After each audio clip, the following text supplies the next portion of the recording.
রব্বুল আলামিন বলেন ওয়াল্লাহু খালাকা কুল্লা দাব্বাতিন মিম্মা, বিচরণশীল জমিনের মধ্যে যত প্রাণী আছে সব প্রাণীগুলো আমি পানি থেকে সৃষ্টি করেছি। জোরে কোন, কি থেকে সৃষ্টি করেছেন? বিচরণশীল যত প্রাণী আছে সব আমি পানি থেকে সৃষ্টি করেছি। ফামিনহুম মাইয়ামশি আলা বাতনিহি, কিছু প্রাণী আছে যারা পেটের উপরে ভর করে চলে, এমন প্রাণী আছে না নাই? সাপ কিসের উপরে ভর করে চলে? এরকম পেটের উপরে ভর করে চলে বহু প্রাণী আছে। আল্লাহ তাআলা বলেন এগুলো আমি সৃষ্টি করেছি। ওয়ামিনহুম মাইয়ামশি আলা রিজলাইন, কিছু প্রাণী আছে দুই পায়ের উপর ভর করে চলে। ওয়ামিনহুম মাইয়ামশি আলা আরবা, আর কিছু প্রাণী আছে আমি সৃষ্টি করেছি চার পায়ে চলে, এমন প্রাণী আছে না নাই? আল্লাহ তাআলা বলেন আমি যেমনে ইচ্ছা এমনি সৃষ্টি করেছি, কারণ সমস্ত ক্ষমতার কুদরতের মালিক একজন, তিনি কে? আল্লাহু আলা কুল্লি শাইইন কাদির, সমস্ত ক্ষমতার মালিক তিনি। তিনি যেমনি ইচ্ছা এমনি সৃষ্টি করছেন। রব্বুকা ইয়াখলুকু মা ইয়াশা ওয়া ইয়াখতার, তোমার রব যেটাকে যেমনে ইচ্ছা এমনি সৃষ্টি করেছেন, যেটাকে যেমনে শ্রেষ্ঠত্ব দান করা দরকার, মর্যাদা দান করা দরকার, ওইটারও অমনি শ্রেষ্ঠত্ব দান করছেন। এই জন্য মুফাসসির একরাম লিখেছেন এখান থেকে বোঝা যায় পৃথিবীর মধ্যে গাছগুলো দাঁড়িয়ে আছে আল্লাহ তাআলার প্রাণী বলে, এই গাছগুলা মনে হয় কিয়াম অবস্থায় দাঁড়িয়ে আছে। জোরে কোন সুবহানাল্লাহ। আবার কিছু প্রাণী আছে চার পায়ে হাঁটে, হামাগুড়ি দিয়ে কেমন যেন রুকু অবস্থায় আছে। আবার কিছু প্রাণী আছে যারা পেটের উপর ভর করে চলে, বলে আর কেমন যেন এরা সেজদায় আছে। আবার পাহাড়গুলো এমন ভাবে বসে আছে মনে হয় পাহাড়গুলো আত্তাহিয়াতুর বৈঠকের মধ্যে বসে আছে। যারা খান সুবহানাল্লাহ।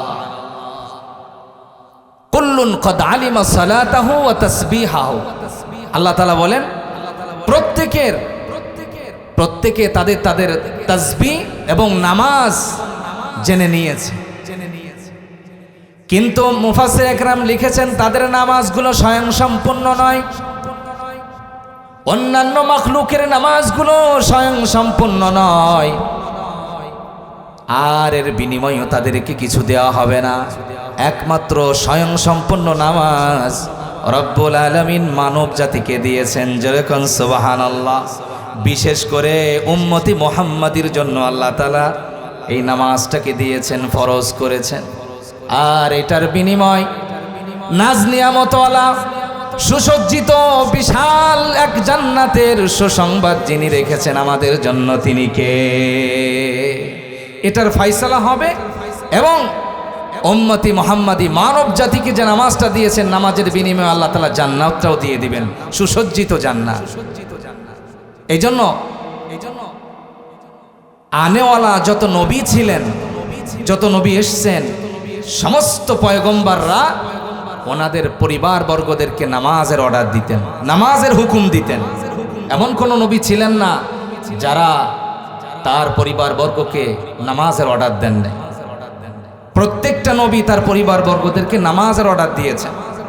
যেমন আল্লাহ তাআলা কোরআনুল কারীমের মধ্যে হযরত ইসমাঈল আলাইহিস সালামের কথা বলেছেন, ওয়া কানা ইয়া'মুরু আহলাহু বিস-সালাতি ওয়াজ-যাকা ওয়া কানা 'ইনদা রাব্বিহি মারদিয়া। আমার ইসমাইল তার পরিবার বর্গদেরকে নামাজের অর্ডার দিতেন, যাকাতের অর্ডার দিতেন। ওয়া কানা 'ইনদা রাব্বিহি মারদিয়া, আমার ইসমাইল আমার কাছে বড় পছন্দনীয় ছিল, আমি আমার ইসমাইলের উপর সন্তুষ্ট ছিলাম। জোরে কোন সুবহানাল্লাহ। হযরতে মূসা পয়গম্বর আল্লাহর কাছে বলে, আল্লাহ তোমারে আমি দেখব। কাকে দেখব? আল্লাহ তাআলা বলেন লাং তারানি, মূসা রে তুই আমারে দেখতে পারবি, কারণ এই চর্মচক্ষু দিয়ে আমি দেখার মতো ক্ষমতা মানুষদের দেই নাই। কিন্তু নাসর বান্দা হযরতে মূসা আলাইহিস সালাম বলে, আল্লাহ আমি তোমারে দেখবই, আমি দেখতেই চাই। আল্লাহ রাব্বুল আলামিন বললেন, মূসা রে তুর পাহাড়ে আসো, আমার সঙ্গে তোমার কথা হবে, সাক্ষাৎ হবে। মূসা আলাইহিস সালামকে বলা হয় কালামুল্লাহ। কার সাথে কথা বলতেন? বলেন বলেন, কার সাথে কথা বলতেন? আল্লাহর সাথে, কালিমুল্লাহ, আল্লাহর সাথে তার কথা হতো। হযরত মুসা আলাইহিস সালাম তুর পাহাড়ে আসার পরে ডানে বামে চায়, এদিক সেদিকে চায়।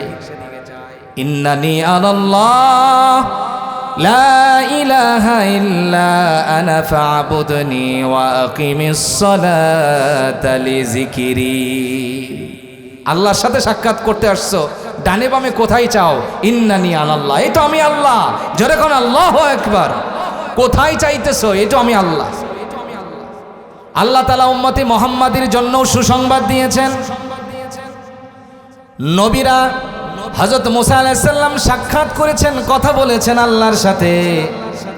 আল্লাহ তাআলা কোরআনুল কারীমের মধ্যে বলেছেন, যারা আমার সাথে সাক্ষাৎ করতে চায়, নবী আপনি বলেন, যারা আমার সঙ্গে সাক্ষাৎ করতে চায়, আকাঙ্ক্ষা যাদের মধ্যে আছে, ফামান কানা ইয়ারজু লিকা রাব্বিহি ফালইআমাল আমালান সালিহা ওয়ালা ইউশরিক বিইবাদাতি রাব্বিহি আহাদা। জোরে বলুন আল্লাহু আকবার। যারা আমি আল্লাহর সাথে সাক্ষাৎ করতে চাই, ফামান কানা ইয়ারজু লিকা রাব্বিহি, যারা রবের সাথে সাক্ষাতের আকাঙ্ক্ষা করে, নবী আপনি বলেন তারা দুইটা কাজ করতে হবে। জোরে কোন, কয়টা কাজ? আরো জোরে, কয়টা? এক নাম্বার হলো আমলে সালেহ করবা, সবসময় সৎ আমল করবা। আর দুই নাম্বার কাজ হলো, খবরদার খবরদার, রবের সাথে কাউকে শিরিক করা যাবে। সন্তান দেনেওয়ালাকে নাকি মাজারওয়ালা? বুঝে শুনে বলেন। সন্তান দেনেওয়ালাকে, চাকরি দেনেওয়ালাকে, রিজিক দেনেওয়ালাকে, একমাত্র আল্লাহর উপরে ভরসা। খবরদার খবরদার, রবের সাথে কাউকে শরীক করা যাবে। রবের কাছে সব থেকে অপছন্দনীয় হলো এটা। খবরদার বান্দারে, তোরে আমি বানাইলাম, দুনিয়ার মধ্যে তোরে আমি পাঠাইলাম, যে সময় তুমি কোনো কথা বলতে পারো না, শুধু তোমার কান্নার কান্না, তোমার মাও তোমার ভাষা বোঝে না, আমি কিন্তু ওই সময় তোমার খাবার আর রিজিক তোমার মায়ের স্তনের মধ্যে আমি পাঠাই দিছি। গরমও না ঠান্ডাও না, তোমার অসুবিধা হবে। বেশি ঘনও না বেশি পাতনাও না। জোরে কন্যা সুবহানাল্লাহ। বান্দারে তুমি টেনশন করো, এখন বড় হয়েছো, এখন তোমার পাখা হয়েছে, এখন তুমি মনে করতেছো আমারটা আমারই আয় করে খাইতে হবে। রিজিকের মালিক একমাত্র কে? বান্দারে খবরদার, দুই নাম্বার শর্ত হলো, রবের সাথে খবরদার কাউকে শিরিক করা যাবে। এই দুইটা কাজ। ইন্নানি আনাল্লাহ, মুসারে ডানে বামে কোথায় চাও? ইন্নানি আনাল্লাহ লা ইলাহা ইল্লা আনা ফা'বুদনি, আমি ছাড়া কোনো ইলাহ নাই, আমার ইবাদত করো। ওয়া আকিমিস সালাতা লিযিকরি, আর আমার স্মরণ করার জন্য মুসারে তুমি নামাজ পড়ো। জোরে কোন সুবহানাল্লাহ। কত পছন্দনীয়, সব জায়গায় খালি নামাজ আর নামাজ। বান্দারে আমার জন্য নামাজ পড়, আমার জন্য নামাজ পড়। ইব্রাহিম আলাইহিস সালাম তো দোয়াই করতেন, রব্বি জাআলনি মুকিমাস সালাতি ওয়া মিন যুররিয়াতি রব্বানা তাকাব্বাল দুআ। আয় আল্লাহ, আমারে নামাজ কায়েমকারী বানাও, আমারে নামাজি বানাও, আমার পরিবর্গ যারা আহাল পরিবার আছে এদেরকেও নামাজি বানাও। জোরে কোন না সুবহানাল্লাহ। রব্বানা ওয়া তাকাব্বাল দুআ, আয় মেরে রব, আমার দোয়াটা তুমি মঞ্জুর করে নাও, কবুল করে নাও। আল্লাহ তাআলা স্বয়ং হাবিবকে অর্ডার করলেন, হাবিব আমার, ওয়া'মুর আহলাকা বিস-সালাতি ওয়াসতাবির আলাইহা লা নাসআলুকা রিজকা নাহনু নারযুকুকা ওয়াল আকিবাতু লিত-তাকওয়া। হাবিব আমার মুহাম্মদ সাল্লাল্লাহু আলাইহি সাল্লাম, ওয়া'মুর আহলাকা বিস-সালাহ, আপনি আপনার পরিবার বর্গদেরকে নামাজের অর্ডার দেন। ওয়াসতাবির আলাইহা, নিজেও অবিচল থাকেন, নিজেও অবিচল থাকেন। আমি তোমার কাছে রিজিক চাই না, নাহনু নারযুকুকা, রিজিক দেই। জোরে কোন না সুবহানাল্লাহ। রিজিক কে দেন? আল্লাহ তাআলা কি সাবধান করতেছেন, একজন পয়গম্বরকে বলছেন আপনি আপনার পরিবারবর্গকে নামাজের অর্ডার দেন। নিজেও অবিচল থাকেন। আর রিজিক আমি আপনার কাছে চাই না, লা নাসআলুকা রিজকা, আমি আপনার কাছে রিজিক চাই না, কারণ রিজিক দেনেওয়ালা তো আমি আল্লাহ। ইন্নাল্লাহা হুয়ার রাজ্জাকু যুল কুওয়াতিল মাতিন, আমিই তো রিজিক দেনেওয়ালা। কারণ রবের 99 নামের মধ্যে একটা নাম আছে রাজ্জাক, একটা নাম কি আছে? আমি হলাম রিজিক দাতা। এর মধ্যে পয়গম্বরকে বলা হচ্ছে আপনি আপনার পরিবারবর্গকে নামাজের অর্ডার দেন। এ কথার অর্থ হলো এটা, কারণ এই পরিবারবর্গ, আহাল পরিবার, সন্তানাদি যদি নামাজ না পড়ে, কিয়ামতের ময়দানে আপনার বিরুদ্ধেই কিন্তু তারা মামলা দায়ের করবে। ঠিক কিনা বলেন? এই সন্তানই আমার বলবে আমার বাপ আমারে নামাজ পড়াই নাই, আমি ঘুমাইয়াছিলাম, বলছে যে ওরে ঘুম ভাঙানোর দরকার নাই, কষ্ট হবে, শীতের রাত, ফজরের সময় ওঠানোর দরকার নাই, শরীর খারাপ হবে। এটা আমি তাকে জাহান্নামের দিকে নিয়ে গেছি। রব্বানা ইন্না আতানা সাদাতানা ওয়া কুবারানা ফাআদাল্লুনা সাবিলা, বলবে আমার বাপ আমারে নষ্ট করছে, আমার বাপ আমারে জাহান্নামের দিকে নিছে।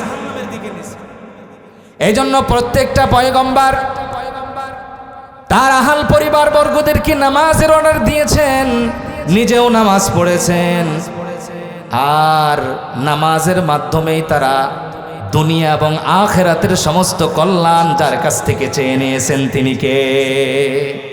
সমস্ত কল্যাণগুলো আল্লাহর কাছ থেকে চেয়ে নিয়েছেন। কারণ রব্বুল আলামিন নিজেই বলেছেন, বান্দারে তোরা আমার কাছে সাহায্য চাও, ইস্তাঈনু বিস-সাবরি ওয়াস-সালাহ, হে মুমিনেরা তোমরা আল্লাহর কাছে সাহায্য চাও সবরের মাধ্যমে, নামাজের মাধ্যমে, জোরে কোন সুবহানাল্লাহ, ধৈর্যের মাধ্যমে, নামাজের মাধ্যমে আল্লাহর কাছে সাহায্য চাও। কারণ নামাজ যদি তোমার জিন্দেগিতে না থাকে, মুমিন হিসেবে তুমি কিন্তু প্রমাণ করতে পারবা না।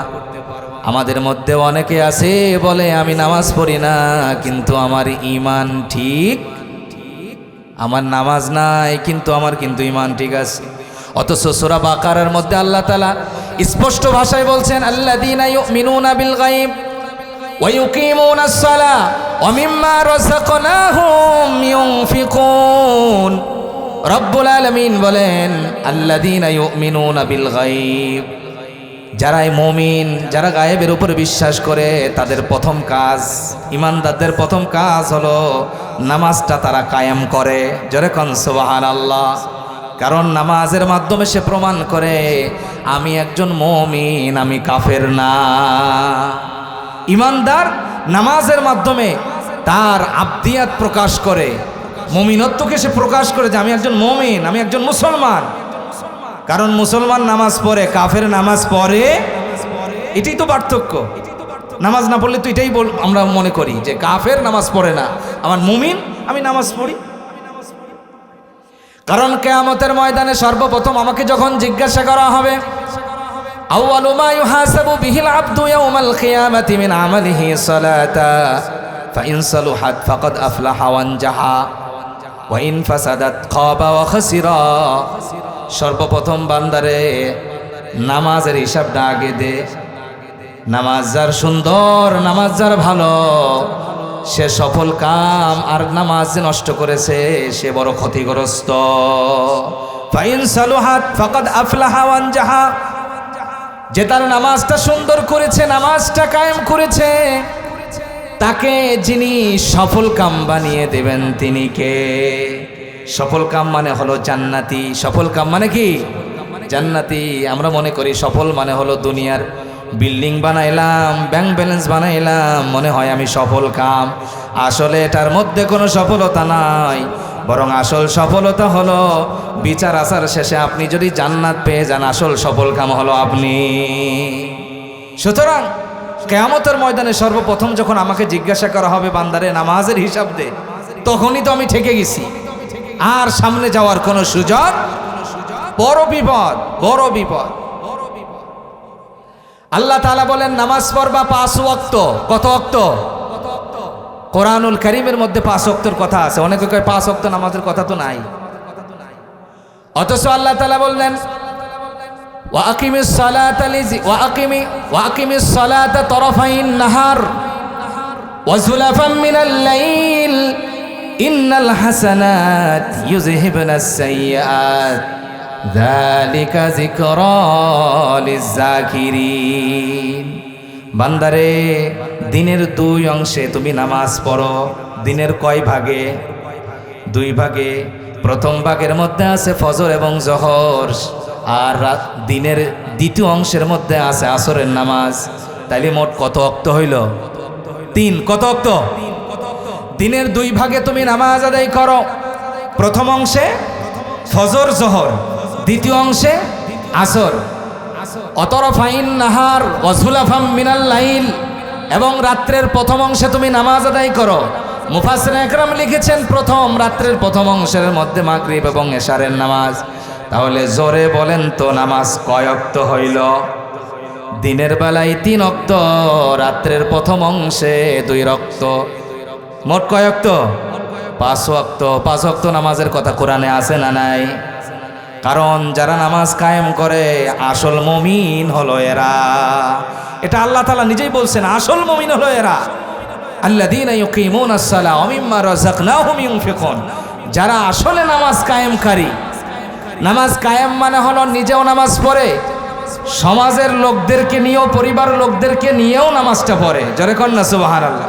নামাজ কিন্তু একা পড়া আর কায়েম করা একরকম না। শুধু একা একা নামাজ পড়তে পড়তে কপালে দাগ বানাই ফেলছি, হাঁটুতে দাগ বানিয়ে ফেলছি, কিন্তু আমার পরিবার সন্তানাদি নামাজ পড়ে না, আমার আহলিয়াত নামাজ পড়ে না। তাইলে কি হইল? এটা নামাজ কায়েম হইল না। এই জন্য আল্লাহ তাআলা বলেন, উলাইকা হুমুল মুমিনুনা হাক্কা লাহুম দারাজাতুন ইনদা রাব্বিহিম ওয়া মাগফিরাতুন ওয়া রিজকুন কারীম। যারা নামাজ কায়েম করে আল্লাহর দেওয়া রিজিক থেকে আল্লাহর রাস্তায় দান করে। কার দেওয়া রিজিক? আল্লাহর দেওয়া সম্পদ থেকে আল্লাহর রাস্তায় দান করে। আল্লাহ তাআলা বলেন, উলাইকা হুমুল মুমিনুনা হাক্কা, এরাই হলো প্রকৃত মুমিন। জোরে কোন সুবহানাল্লাহ। আসল মুমিনেরা। এটা কার কথা? এদেরকে আমি ওয়ারিস বানাবো। যেমন পিতার সম্পত্তি সন্তান পায় ওয়ারিস হিসেবে, ঠিক কিনা বলেন? পিতার সম্পত্তি, বাবার সম্পত্তি সন্তান কি হিসেবে পায়? ওয়ারিস হিসেবে। বলে তার একটা অধিকার আছে। বাবার সম্পদ সন্তানের জন্য ভাগ করে দেওয়া লাগে না মরণের আগে। অনেক বাবা আছে মরার আগে সন্তানকে ভাগ করে দেয়। আল্লাহর হাবিব বলেন, মরার আগে ভাগ করার তোমার দরকার নাই, তুমি মরে দেখো এমনি ভাগ হয়ে যাবে। ঠিক কিনা বলেন? এমনি তারা ভাগ করে নিবে, তোমার ভাগ করে দেওয়ার দরকার নাই। তুমি ভাগ করলে তুমি ডান বাম করবা। যে ছেলে এসে বেশি ভাত দেয়, খাবার পরা দেয়, ওরা একটু গোপনে বেশি লিখে দিবা। অথবা মেয়েকে একটু কম দিয়ে, যে জায়গা একদম কোনো কাজে আসে না এই জায়গা তুমি মেয়ের নামে লিখে দাও, আর দোয়া করে দাও, মারে তোর জন্য আমি দোয়া করে দিলাম। এটা কখনো আল্লাহর দরবারে এই দোয়া কবুল হবে না। এই জন্য আল্লাহ তাআলা বলেন, সন্তানের বাবার সম্পত্তি যেমন সন্তান ওয়ারিস হিসেবে পায়, ওয়াল্লাযীনা হুম আলা সালাওয়াতিহিম ইউহাফিজুন, যারা 5 ওয়াক্ত নামাজের হেফাজতকারী হয়, 5 ওয়াক্ত নামাজ ঠিকঠাকভাবে আদায় করে। ওয়াল্লাযীনা হুম আলা সালাওয়াতিহিম ইউহাফিজুন উলাইকা হুমুল ওয়ারিসুন, এরা হলো ওয়ারিস। কিসের ওয়ারিস? আল্লাহ তাআলা বলেন, আল্লাযীনা ইয়ারিসুনাল ফিরদাউস, এরা হলো জান্নাতুল ফিরদাউসের ওয়ারিস। জোরে কোন সুবহানাল্লাহ। কারণ জান্নাতের 8 দরজার জান্নাতের মধ্যে সর্বোৎকৃষ্ট জান্নাত হলো জান্নাতুল ফিরদাউস। জোরে কোন না সুবহানাল্লাহ। সব থেকে উঁচু মানের জান্নাত। উলাইকা হুমুল ওয়ারিসুন আল্লাযীনা ইয়ারিসুনাল ফিরদাউসা হুম ফিহা খালিদুন, বলে সব থেকে উঁচু মানের জান্নাত, ওই জান্নাতের ওয়ারিস হবে তারা যারা 5 ওয়াক্ত নামাজের হেফাজতকারী। জোরে কোন সুবহানাল্লাহ। নামাজটা পড়বেন, গুনাহগুলো ঝরতে থাকবে শুকনা পাতার মতো। জোরে কন্যা সুবহানাল্লাহ। নামাজ পড়লে শুকনা পাতার মতো গুনাহগুলো ঝরতে থাকে। হযরত আবু যর গিফারি রাদিয়াল্লাহু তাআলা আনহু বলেন, আল্লাহর হাবিব সাল্লাল্লাহু আলাইহি ওয়াসাল্লামের আমাকে একদিন ডাক দিলেন। ক্বালা ওয়া আন নবী জান রাদিয়াল্লাহু আন আন্না নবী সাল্লাল্লাহু আলাইহি ওয়াসাল্লাম খরাজা বিশ-শিতা। শীতের দিন আল্লাহর হাবিব সাল্লাল্লাহু আলাইহি ওয়াসাল্লাম বাহিরে বের হলেন। ফাআখাযা মিন শাজারাতিন, শীতের দিন বের হয়ে গাছের একটা ডাল তিনি ধরলেন। ক্বালা ফাজআলা যালিকাল ওয়ারাকু ইয়াতাহাফাতু, ডালটা ধরার সাথে সাথে ডাল থেকে পাতাগুলো বেশি করে ঝরতে শুরু করলো। শুকনা পাতা তো ডালটা ধরার সাথে সাথে যা পাতা ছিল তাও ঝরতে আরম্ভ করছে। এরপর আল্লাহর হাবিব বললেন, ক্বালা রাসূলুল্লাহ সাল্লাল্লাহু আলাইহি সাল্লাম ইয়া আবা যাররিন, ও আবু যর। হযরতে আবু যর বলেন, লাব্বাইকা ইয়া রাসূলুল্লাহ, ইয়া রাসূলুল্লাহ আমি হাজির।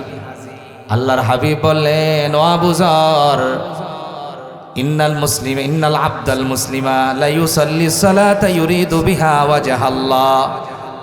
ও আবু যর, কোন মুমিন যখন শুধুমাত্র আল্লাহকে সন্তুষ্ট করার জন্য, শুধুমাত্র আল্লাহকে খুশি করার জন্য যখন সেজদা দেয়, নামাজ পড়ে, ইয়াতাহাফাতু আনহু যুনুবুহু কামা তাহাফাতু হাযাল ওয়ারাকু মিন হাযিহিশ শাজারা। ও আবু যর, এই যে গাছের পাতাগুলো, শুকনা পাতাগুলো যেমনে ঝরে পড়ে যাচ্ছে, আমার ওই উম্মতের সেজদা দেওয়ার কারণে যিনি জীবনের সব গুনাহগুলো ঝরিয়ে দেন তিনি কে? সুতরাং নামাজ আদায় করলে শুকনা পাতার মতো গুনাহগুলো ঝরতে থাকে।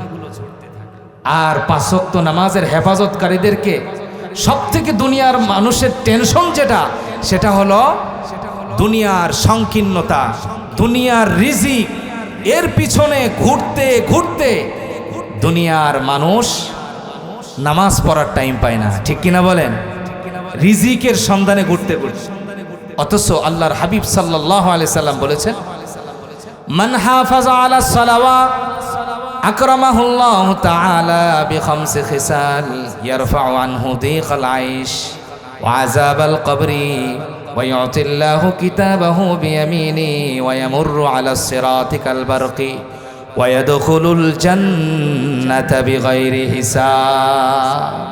পাঁচ ওয়াক্ত নামাজের হেফাজতকারী, মানে পাঁচ ওয়াক্ত নামাজ যে ঠিক মতো আদায় করবে, পাঁচটি পুরস্কার যিনি দিবেন তিনি কে? এক নম্বর পুরস্কার যেটা থাকবে, ইয়ারফাউ আনহু দীকাল আইশ। মানুষের সব থেকে টেনশন যেটা, দুনিয়ার সংকীর্ণতা, রিজিকের টেনশন যিনি পূর্ণ করে দিবেন তিনি কে? রিজিকের টেনশন থাকবে না, রিজিক পূর্ণ করে দিবেন। ইয়ারফাউ আনহু দীকাল আইশ ওয়া আযাবাল কবরি। দুনিয়ার মানুষের সব থেকে বড় টেনশন হলো রিজিকের টেনশন, কেমনে খাবো, কেমনে পড়বো। এই রিজিকের টেনশনে দুনিয়ার মধ্যে এমনভাবে চলাফেরা করে, মুয়াজ্জিন যখন বলে হাইয়া আলাস সালাহ হাইয়া আলাল ফালাহ, এই আওয়াজটা ওই ব্যক্তির কানের মধ্যে ঢুকে না। একটাই কারণ, দুনিয়ার টেনশন, আখিরাতের টেনশন তার কাছে নাই। হাইয়া আলাস সালাহ হাইয়া আলাল ফালাহ বলে মুয়াজ্জিন পাঁচ ওয়াক্ত আমাদেরকে ডাকে, আর আমরা রিজিকের তালাশে এমন ভাবে দৌড়াদৌড়ি করি, কোথায় নামাজ? আমার কাছে কোনো নামাজ নাই। বলে নামাজ পড়তে গেলে, এক ওয়াক্ত নামাজ পড়তে গেলে আমার সময় নষ্ট হবে। জোরে কন্না নাউযুবিল্লাহ। আমি মনে করি আমি এক ওয়াক্ত নামাজ পড়তে গেলে আমার মনে হয় সময় নষ্ট হয়ে যাবে। মুয়াজ্জিনের এই কানের ওই আওয়াজটা আমার কান পর্যন্ত আসে না, কারণ আমার টেনশন হলো রিজিকের টেনশন। আল্লাহর হাবিব সাল্লাল্লাহু আলাইহি সাল্লাম বলেছেন, রিজিকের টেনশন, রিজিক তুমি তালাশ করবা। এটা কি নামাজ পড়ে নাকি নামাজ না পড়ে? বলেন বলেন, নামাজ পড়ে রিজিকের টেনশন নাকি নামাজ না পড়ে রিজিকের টেনশন? কারণ আল্লাহ তাআলা নিজেই বলেছেন সূরা জুমার মধ্যে, আল্লাহ তাআলা বলেন ফাইদা কুদিয়াতিস সালাহ, নামাজ কমপ্লিট। ওয়াবতাগু মিন ফাদলিল্লাহ ফাইদা কুদিয়াতিস সালাতি ফান্তাশিরু ফিল আরদ। যখন তোমার নামাজটা কমপ্লিট, এখন তুমি জমিনের মধ্যে ছড়িয়ে যাও, জমিনের মধ্যে তুমি ছড়িয়ে যাও। ওয়াবতাগু মিন ফাদলিল্লাহ, এখন তুমি আল্লাহর অনুগ্রহ তালাশ করো। সরাসরি আল্লাহ তাআলা বলেন নাই তুমি রিজিক তালাশ করো, বলছে তুমি আল্লাহর দয়া তালাশ করো, অনুগ্রহ তালাশ করো। জোরে কোন সুবহানাল্লাহ। তার মানে আল্লাহ যদি দয়া করেন তাহলে আমাকে রিজিক দিবেন। যদি আল্লাহ আমাকে দয়া না করেন, আমি হাজার চেষ্টা করলেও এক লুকমা খাবার আমি গিলতে পারবো। তুমি রিজিকের টেনশন করো, রিজিকের তালাশ করো, কোনো অসুবিধা নাই, কিন্তু তোমার দিলের মধ্যে এটাও থাকতে হবে কোনো চেষ্টা সাধনা ছাড়াও আমার মালিক আমারে খাওয়াইতে পারে। ঠিক কিনা বলেন? এই বিশ্বাসও তোমার মধ্যে থাকতে হবে। কারণ আমার কাছে মনে হয় এমন মুসিবতে পড়ছি মাঝে মাঝে, এখান থেকে মনে আর আমি বের হইতে পারবো না। মাঝে মাঝে এমন টেনশন আসে না? নাই এমন টেনশন আসে যে আমি মনে হয় এই যে একটা বিপদে পড়ছি, এই বিপদ থেকে আর মনে উদ্ধার হতে পারবো না। কিন্তু আল্লাহ তাআলা বলেন যারা প্রকৃতপক্ষে আল্লাহকে ভয় করে, কাকে ভয় করে? প্রকৃতপক্ষে যারা আল্লাহকে ভয় করে তাদের সমস্ত বন্ধ দরজা যিনি খুলে দেন তিনি কে? ওয়ামান ইয়াত্তাকিল্লাহা ইয়াজআল লাহু মাখরাজা। হযরত ইউসুফ আলাইহিস সালাম যখন জুলেখার জালে আবদ্ধ হয়ে গিয়েছিলেন, ঘটনা শুনছেন না? একে একে 7টি দরজা তালাবদ্ধ। এখন ইউসুফ আলাইহিস সালাম ভরসা একজনের উপরে, তিনি কে? বলেন বলেন, তিনি কে? জুলেখা তো ফাঁদে ফেলছে। এখন ইউসুফ আলাইহিস সালাম টেনশন, মনে মনে টেনশন আর চিন্তা করতেছে আল্লাহ কোন মুসিবতে পড়লাম, সবগুলো তো তালাবদ্ধ, এখন আমি বের হব কেমনে? আয় আল্লাহ তুমি আমারে বাঁচাও। আল্লাহ তাআলা বলেন ইউসুফ আমারে ভয় করেছে, ইউসুফের জন্য সমস্ত তালা খুলে দরজা খুলে ইউসুফকে আমি বের করে ছাড়ছি। জোরে কোন সুবহানাল্লাহ। আল্লাহর নাম নিয়ে দৌড় দিছে, তালাগুলো দরজাগুলো খুলে দেওয়ার মালিক কে? ওয়ামান ইয়াত্তাকিল্লাহা ইয়াজআল লাহু মাখরাজা ওয়া ইয়ারযুকুহু মিন হাইসু লা ইয়াহতাসিব। আল্লাহ রাব্বুল আলামিন বলেন যারা আমি রবকে ভয় করে তাদের সমস্ত বন্ধ দরজাগুলো আমি খুলে দেই। শুধু তাই নয়, তাকে আমি এমন জায়গা থেকে রিজিক দেই সে কখনো কল্পনাও করতে পারে না এখানে আমার রিজিক ছিল। জোরে কোন সুবহানাল্লাহ। মাঝে মাঝে কিন্তু এরকম ঘটনা আমাদের সাথেও ঘটে, ঠিক কিনা বলেন? চিন্তাও করা যায় না আমার এখানে রিজিক ছিল। আল্লাহ তাআলা এই কথাটাই বলছেন, আমাকে ভয় করবা, এমন জায়গা থেকে তোমাকে রিজিক দেব তুমি কল্পনাও করতে পারবা না যে এইখানে আমার রিজিক ছিল। এই জন্য রিজিকের টেনশনে অনেকে নামাজ পড়তে পারে না, অথচ রব্বুল আলামিন বলেন 5 ওয়াক্ত নামাজ যারা ঠিক মতো আদায় করবে আমি রব্বুল আলামিন রিজিকের টেনশন মুক্ত করে দেব তাকে। ইয়ারফাউ আনহু দিকাল আইশ। আল্লাহর হাবিব বলেন দুনিয়ার যত রিজিকের টেনশন আছে সব টেনশন যিনি দূর করে দিবেন তিনি কে? রিজিকের টেনশন থাকবে না, কারণ আল্লাহ তাআলা এমন এমন কীট পতঙ্গকে খাওয়ান যারা সাগরের অতল তলদেশে থাকে, যাদের আওয়াজ জলস্থলের কেউ জানে না, কেউ শোনে না, কিন্তু সময় মতো যখন ক্ষুধা লেগে যায় সাগরের অতল তলদেশে যখন ওই কীট পতঙ্গ কীটের যখন খিদা লেগে যায়, যখন আল্লাহ বলে একটা ডাক দেয়, আল্লাহ তাআলা বলেন জলস্থলের কেউ শোনে না, আমি রব্বুল আলামিন তার ভাষাটা শুনি এবং তার খাবার পৌঁছায় দিই। জোরে বলেন না সুবহানাল্লাহ। আমি তার কথাটা শুনি, কারণ আমি হলাম সামিউন, আমি হলাম বাসিরুন। জোরে কোন সুবহানাল্লাহ। সামিউন মানে এখন শুনতেছি এটা সামিউন, কিন্তু সর্বদাই যিনি শুনেন সামিউন তিনি কে? সব সময় যিনি শুনেন, সব সময় যিনি দেখেন তিনি কে? তিনি হলেন সামিউন, তিনি হলেন বাসিরুন। এই জন্য দুনিয়ার যত টেনশন আছে দুনিয়ার রিজিকের যত টেনশন আছে 5 ওয়াক্ত নামাজের হেফাজতকারী যে হবে, রব্বুল আলামিন দুনিয়ার সমস্ত রিজিকের টেনশন দূর করে দিবেন। ইমাম রাজি রহমাতুল্লাহি আলাইহি রিজিকের একটা উদাহরণ তিনি লিখেছেন তার কিতাবে। ইমাম রাজি রহমাতুল্লাহি আলাইহি বলেন, পয়গম্বর মুসা আলাইহিস সালাম মাদিয়ান শহর থেকে যখন তার সন্তান সম্ভবা স্ত্রী নিয়ে যখন তিনি তার দেশে ফিরতেছিলেন, মিশরে ফেরার পথে বন জঙ্গলে পাহাড় উপত্যকার মধ্যে তার স্ত্রী এখন সন্তান প্রসব করার সময় এসে গেছে, ব্যথা।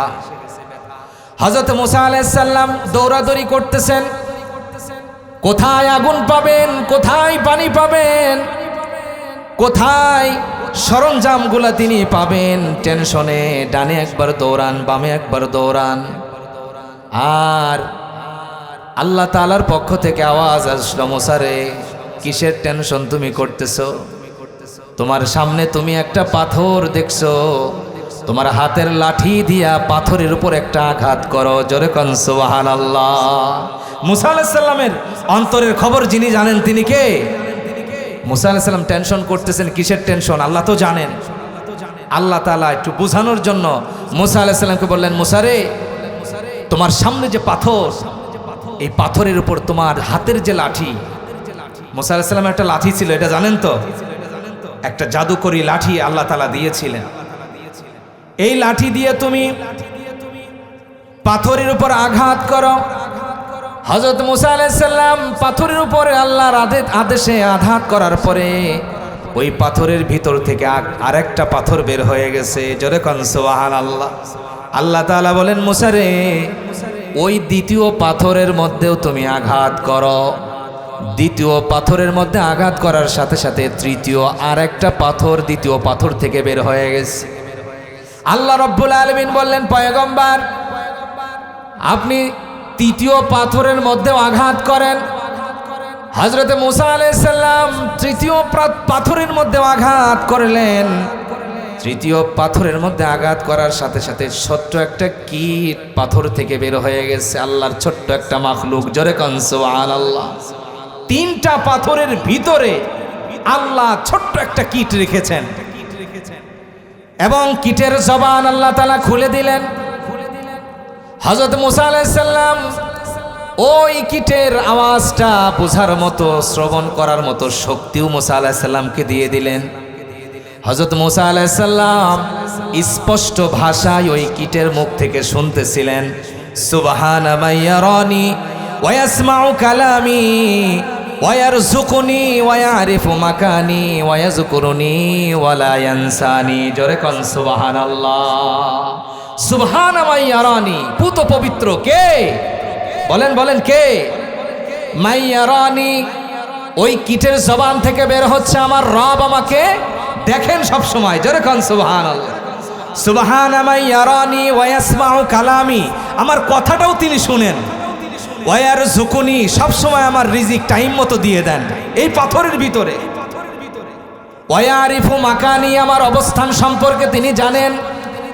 ওয়া ইয়াযকুরুনি, তিনি আমাকে সব সময় স্মরণ রাখেন। ওয়া লা ইয়ানসানি, তিনি আমাকে কখনো ভুলেন না। জোরে কোন সুবহানাল্লাহ। মুসা আলাইহিস সালাম বুঝলেন, হায় হায়, আমি ডানে বামে কোথায় দৌড়াচ্ছি আল্লাহর কাছ থেকে সাহায্য না নিয়ে। তিনটা পাথরের মধ্যে ছোট্ট একটা কীট, এই কীটের যদি আল্লাহ তাআলা সময় মতো রিজিক দিতে পারেন, আমি মুসার প্রয়োজনীয় জিনিসপত্র যিনি দিতে পারেন তিনি কে? সুতরাং এটার থেকে আমাদেরও শিক্ষা নেওয়া দরকার। কীট পতঙ্গ আল্লাহ তাআলার, এই সমস্ত জানোয়ারগুলা আল্লাহ তাআলার, ওই সমস্ত মখলুকগুলা যদি সময় মতো খাবার পেয়ে যায়, সময় মতো রিজিক পেয়ে যায়, অন্যান্য পশু প্রাণীদের কি কোনো চাকরি বাকরি আছে? বলেন আছে? কোনো ব্যবসা বিজনেস আছে? নাই। কি অবস্থা? আমরা মানুষ, কত টেনশন আমাদের, রিজিকের টেনশন, কেমনে খাবো কেমনে পরবো, শুধু নিজে খায়া সন্তুষ্ট না। সন্তান আর জন্য কেমনে রাখবে? নাতি পতি মানে তার আরো বংশবলী যত পর্যন্ত যায় তত পর্যন্ত খাইতে হবে, সব দায়িত্ব ওনার, উনি সব কামাই করে রাখতে হবে। কি টেনশন! আল্লাহর হাবিব বলেন, তোমরা যদি পাখির মতো আল্লাহকে বিশ্বাস করতে পারতে, জোরে কর না সুবহানাল্লাহ। কার মতো? পাখিদের মতো যদি তোমরা বিশ্বাস করতে। যেমন পাখিরা সকালবেলা বের হয়ে যায়, সকালবেলা একটা পাখি ক্ষুধা পেটে খালি পেটে বের হয়ে যায়, কার উপরে ভরসা করে? আল্লাহর উপরে ভরসা করে বের হয়ে যায়। আল্লাহ রাব্বুল আলামিন বলেন, ওই পাখিটাকে সন্ধ্যাবেলায় পেট ভরে খাওয়ায়া আবার তার বাসায় যে ছানা আছে, ছানার জন্য খাবার সহ আমি তাকে বাসায় ফেরায় দেই। জোরে কোন সুবহান! খাবার সহ আমি বাসায় ফেরায় দেই। আল্লাহর হাবিব বলেন, তোমরা যদি পাখির মতো করে তোমরা আল্লাহকে বিশ্বাস করতে পারতে, তাহলে আল্লাহ তাআলা তোমাদেরকে ওইভাবেই রিজিক পাঠিয়ে দিতেন। জোরে কোন সুবহানাল্লাহ! খাওয়াইছেন তো আল্লাহ তাআলা, বহু খাওয়াইছেন। মুসা আলাইহিস সালামের জামানায় মুসা আলাইহিস সালাম 40 বছর পর্যন্ত মান্নাওয়া সালোয়া খাওয়াইছেন। জোরে কোন সুবহানাল্লাহ! আসমান থেকে আল্লাহ তাআলা খাওয়াইছেন। পরে বলে, আসমানের এই খাবার আমাদের ভাল লাগে না, আমরা নিজে চাষাবাদ করে খাবো। আল্লাহ তাআলা আসমানি খানা বন্ধ করে দিলেন। আল্লাহ তাআলা আসমান থেকে খাবার পাঠাইছেন। এটা আল্লাহ তাআলার নিজাম না, নিয়ম না, কিন্তু আল্লাহ তাআলা দেখাইছেন এটা যে আমি পারি, আমি কাদে কুদরত, আমার শক্তিমত্তা আছে। জোরে কোন সুবহানাল্লাহ! এটা আমি পারি। এই জন্য রিজিকটা হলো মানুষের বন্টন কৃত। আর রিজকু মাকসুমুন, রিজিক বন্টন করা আছে, প্রত্যেকটা ব্যক্তির জন্য নির্ধারণ করা আছে রিজিক বন্টন করা। আর রিজকু মাকসুমুন ইয়াতলুবুল আবদা কামা ইয়াতলুবু আজালা। মৃত্যু যেমন মানুষকে খুঁজে, রিজিকটাও মানুষকে ওই রকম খুঁজতে থাকে। রিজিকের পিছনে তোমার পড়ার দরকার নাই। সময় হলে যেমন মৃত্যু তোমাকে ধরবে, রিজিকও সময় হলে তোমার কাছে আসবে। ঠিক কিনা বলে? মৃত্যু যেমন তোমার কাছে, তুমি চাও আর না চাও, সময় মতো তোমার কাছে চলে আসবে। ঠিক একই রকম রিজিকও বন্টনকৃত, রিজিক তোমার কাছে চলে আসবে। এজন্য রিজিকের টেনশন করার দরকার নাই। রিজিকের সমস্ত টেনশন যিনি দূর করে দিবেন তিনি কে? শর্ত হলো 5 ওয়াক্ত নামাজের হেফাজতকারী হতে হবে। ইয়ারফাউ আনহু দিকাল আইশ ওয়া আযাবাল কবর। 2 নাম্বার হলো কবরের আযাব আল্লাহ তাআলা মৃত্যুর পরে দিবেন না। যে ব্যক্তি নামাজি হবে, নামাজ তার জন্য নূর হয়ে যাবে, কবরে তার জন্য আলো হয়ে যাবে। জোরে কোন সুবহানাল্লাহ! ওয়া ইউতিল্লাহু কিতাবাহু বিয়ামিনি। কিয়ামতের ময়দানে 5 ওয়াক্ত নামাজের হেফাজতকারীকে ডান হাতে যিনি আমল নামা দিবেন তিনি কে? এটাও কিন্তু একটা পাওনা, বড় পাওনা, ডান হাতে আমল নামা পাওয়া। কারণ বাম হাতে যার আমল নামা চলে আসবে তার মতো হতভাগা আর কেউ হতে পারে। তার মানে তাকে জাহান্নামের জন্য নিযুক্ত করা হয়েছে। এই জন্য ডান হাতে আমল নামা। ওয়ায়াকুলুনা ইয়া ওয়াইলাতানা মা লিহাযাল কিতাব লা ইউগাদিরু সাগীরাতান ওয়ালা কাবীরাতান ইল্লা আহসাহা। কিয়ামতের ময়দানে আমল নামা আসবে সবার সামনে। আমি কি কাজ করছি? অনেকে মনে করে কত কাজই তো গোপনে করছি। অনেক কাজ গোপনে করছি, কেউ জানে না। আমার সন্তান জানে না, আমার মা জানে না, আমার বাবা জানে না। রাতের অন্ধকারে করেছি, পৃথিবীর কেউ জানে না, কিন্তু একজন জানেন। তিনি কে? আল্লাহ তাআলা। ঠিকই জানেন, সব কিছু তার সামনে পেশ করা হবে। ওয়ায়াকুলুনা ইয়া ওয়াইলাতানা মা লিহাযাল কিতাব। যার বাম হাতে আমল নামা চলে আসবে, মা লিহাযাল কিতাব লা ইউগাদিরু মা লিহাযাল কিতাব লা ইউগাদিরু সাগীরাতান ওয়ালা কাবীরাতান। আমার জিন্দেগীর কোনো ছোট্ট কাজও বাদ পড়ে নাই, বড় কোনো কাজও বাদ পড়ে নাই। যেরকম না, নাউযুবিল্লাহ। এখনো তো 50 বছর আগের বিভিন্ন ফুটেজ, বিভিন্ন ভিডিও বিভিন্ন অডিও মেমোরি আকারে সংরক্ষণ করে মানুষ। চিন্তা করার বিষয় যে ব্রেন আল্লাহ তাআলা মানুষকে দিলেন এটা সংরক্ষণ করার সিস্টেম বোঝার জন্য, তাইলে ওই আল্লাহর ব্রেন কি রকম, তোমার এই 60 বছর 70 বছরের জিন্দেগির এই আমল কি আল্লাহ তাআলা মনে রাখতে পারবেন না? অবশ্যই আল্লাহ তাআলা পারবেন। এই জন্য 40 বছর 50 বছর আগের যা করছেন ওটাও লেখা থাকবে। কিয়ামতের ময়দানে ডাক দেয়া হবে নেতা সহকারে, ইয়াউমা নাদউ কুল্লা উনাসিম বিইমামিহিম। তুমি কার পিছনে দৌড়াইছো, কারে মানছো?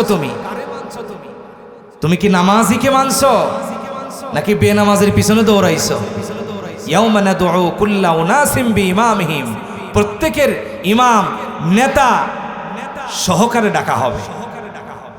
এরপরে ডান হাতে আমলনামা যাদেরকে দেয়া হবে এরা খুশি মনে পড়তে থাকবে আমলনামা।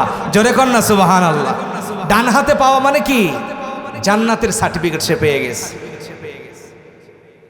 এই জন্য ডান হাতে আমলনামা পাওয়া এটাও একটা ভাগ্যর বিষয়, যে ডান হাতে আমলনামা পাবে সে খুশি হয়ে যাবে।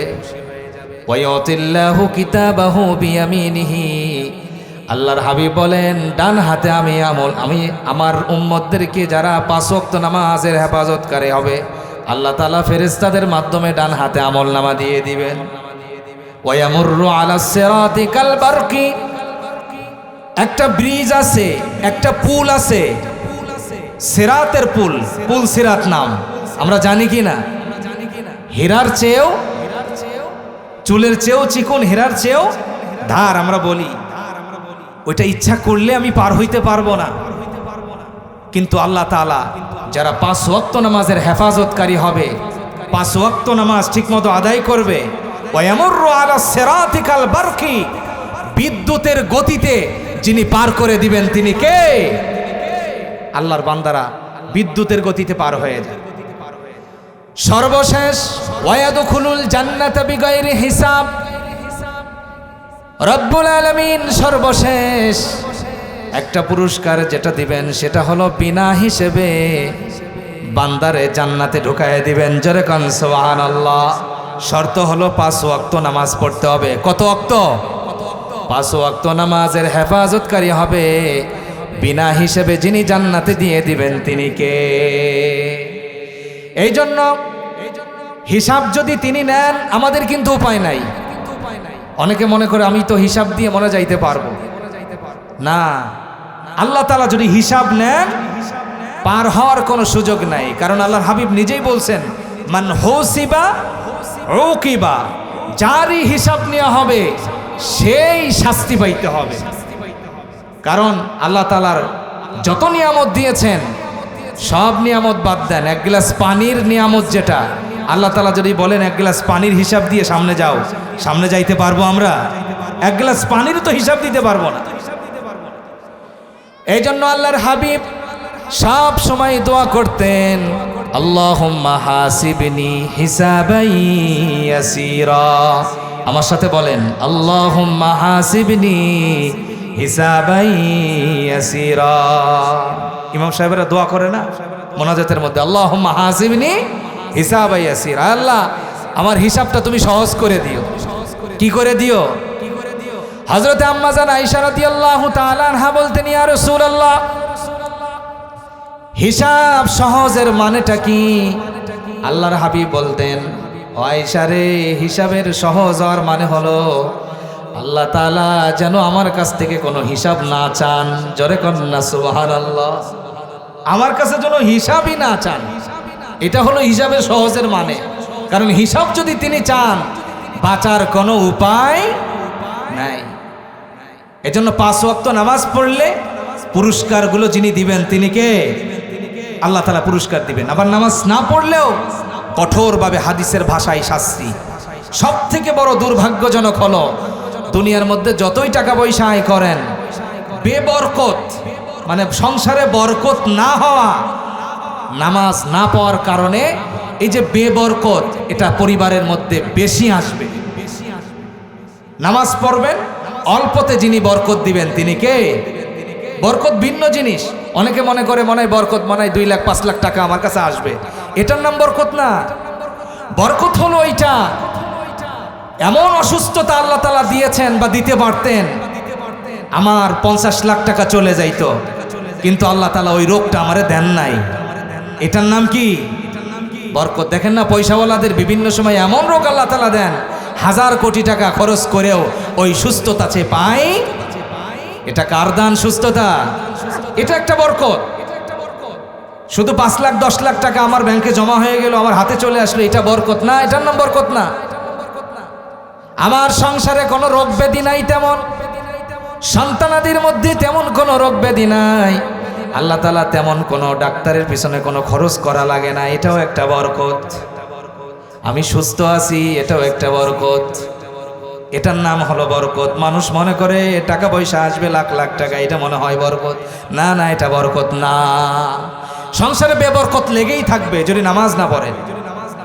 দুনিয়ার আরেকটা হলো মৃত্যুর সময় পিপাসার্ত অবস্থায়, ক্ষুধার্ত অবস্থায় আল্লাহ আপনাকে মৃত্যু দিবে যদি নামাজ না পড়েন।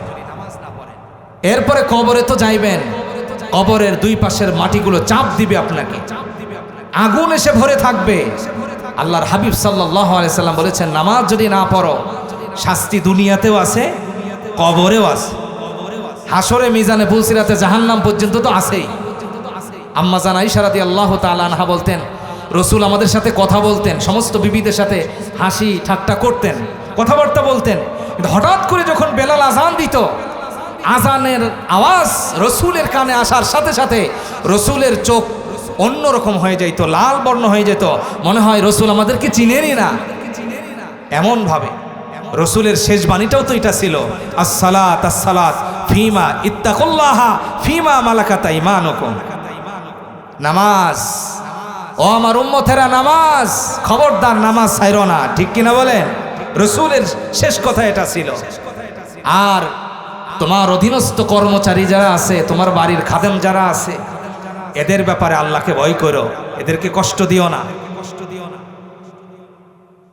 আল্লাহর হাবিব সাল্লাল্লাহু আলাইহি ওয়াসাল্লাম পরিবার বর্গদেরকে ওইভাবেই শিক্ষা দিয়ে গিয়েছিলেন। হযরত ওমর রাদিয়াল্লাহু তাআলা আনহু, ওনাকে কিন্তু নামাজের মধ্যে মারা হয়েছে, তীর মারা হয়েছে, রক্ত ফিঙ্কি দিয়ে বের হয়ে গেছে। শত্রুরা যখন মেরেছে, হযরত আব্দুর রহমান ইবনে আউফকে পিছন থেকে টান দিয়ে তিনি সামনে ইমামতিতে দাঁড় করিয়ে দিয়ে গেছেন। আর হযরত ওমর রাদিয়াল্লাহু তাআলা আনহু বেহুশ হয়ে গেছেন, রক্ত ঝরতেছে, অঝরে রক্ত ঝরতেছে শরীর থেকে। কারণ কিয়ামতের ময়দানে বিভিন্ন কিছু মানুষের পক্ষে সাক্ষ্য দিবে। যেমন উসমান রাদিয়াল্লাহু তাআলা আনহু, ওনাকেও এরকম শত্রু বাহিনী ধনুক দিয়ে, তীর দিয়ে তাকে মারা হয়েছে, দূর থেকে মারা হয়েছে। তো হযরতে ওসমান গনি রাদিয়াল্লাহু তাআলা আনহু কোরআনুল কারীম তেলাওয়াত করতেছিলেন। যখন তাকে মারা হয়েছে, রক্তের ফোঁটা, প্রথম ফোঁটা হযরত ওসমান গনি রাদিয়াল্লাহু তাআলা আনহুর রক্তের প্রথম ফোঁটাটা কোরআনুল কারীমের পাতার মধ্যে পড়েছিল, যেরকম সুবহানাল্লাহ। এজন্য বলা হয় কিয়ামতের ময়দানে কোরআনুল কারীমের পাতা হযরত ওসমান রাদিয়াল্লাহু তাআলা আনহুর পক্ষে সাক্ষ্য দান করবে, যেরকম সুবহানাল্লাহ। হযরত ওমর বেহুশ হয়ে গেছে, যখন চেতন আসছে, চেতন হওয়ার পরে লোকেরা বলতেছে, আপনার নামাজ তো মিস হয়েছে, নামাজ পড়বেন? বললেন, নাম লা হাজ্জা ফিল ইসলাম লা সালাতা। যার কাছে নামাজ নাই তার ইসলামের কোনো অংশই নাই। অবশ্যই নামাজ পড়তে হবে, কারণ নামাজ হয়তো আপনাকে জান্নাতি বানাবে, নামাজ পড়বেন না আপনাকে জাহান্নামী বানাবে। কারণ কিয়ামতের ময়দানে ফেরেশতারা জিজ্ঞাসা করবেন, সাকার নামক একটা জাহান্নাম আছে, ও ভাই তোমাদেরকে এই সাকার নামক জাহান্নামের মধ্যে কে নিয়ে আসলো? মা সালাকাকুম ফি সাকার, কোন জিনিস তোমাদেরকে এই সাকার নামক জাহান্নামের মধ্যে তোমাদেরকে নিয়ে আসলো? উপায় নাই, তখন উত্তর দিবে, সবাই উত্তর দিবে, উপায় থাকবে না।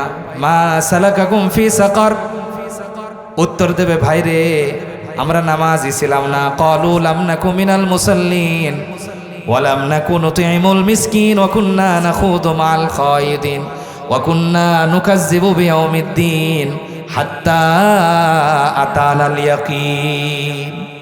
ও ভাই, আমরা নামাজি ছিলাম না, এই জন্য এই সাকার নামক জাহান্নামে আসছি। আর এতিমদেরকে আমরা খাওয়াইতাম না।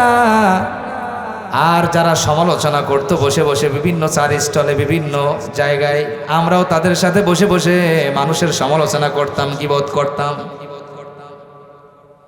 আমরা নামাজ পড়তাম না, এতিমের খাওয়াইতাম না, আর সমালোচনা করতাম মানুষের। এরপরে আমরা পরকালকে বিশ্বাস করতাম না, বলতাম পরকাল বলতে আবার কি কিছু নাই, মিথ্যা সাব্যস্ত করতাম। কিন্তু একটা সময় এমন দেখলাম, হাত্তা আতানাল ইয়াকিন, একটা সময় দেখলাম ঠিকই মৃত্যু আমার কাছে হাজির হয়ে গেছে। একটা সময় দেখলাম আসলে এটাই তো বাস্তব, এটাই তো সত্য, মৃত্যুই তো আসল ঠিকানা। এটা আমার সামনে চলে আসছে। এই জন্য নামাজ না পড়লেও, নামাজ যারা পড়বে না তাদের জন্য সাকার নামক জাহান্নামের মধ্যে তারা যাবে। এই জন্য আল্লাহর হাবিব সাল্লাল্লাহু আলাইহি সাল্লাম নিজে তো নামাজ পড়েছেন, বিভিন্ন নফল নামাজ তিনি পড়তেন, রাত ভর তিনি নামাজ পড়তেন। সাহাবা একরামের ব্যাপারে এমন আছে, তাতাজাফা জুনুবুহুম আনিল মাদাজি'i ইয়াদউনা রাব্বাহুম খাওফা ওয়া তামাআ ওয়া মিম্মা রাযাকনাহুম ইউনফিকুন। তাদের পার্শ্বটা বিছানায় লাগতো না, রাত ভর তারা জাগ্রত থাকতো। সাহাবা একরামের ব্যাপারে এমন কথা আসছে কোরআনুল কারিমে।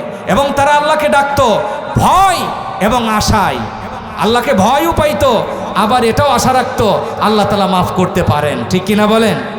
এই জন্য প্রিয় উপস্থিতি, নামাজি হতে হবে। যদি সমাজকে সুন্দর করতে হয়, আগে নামাজ ঠিক করতে হবে, নিজে পড়তে হবে, পরিবারবর্গদেরকে নামাজের মধ্যে নিয়ে আসতে হবে। নামাজ কায়েম করলেই সমাজটা সুন্দর যিনি করে দিবেন তিনি কে? আল্লাহ তাআলা আমাদেরকে, আমাদের সবাইকে নামাজ কায়েমকারী হিসেবে কবুল মঞ্জুর করুন। সকলে বলে আমিন।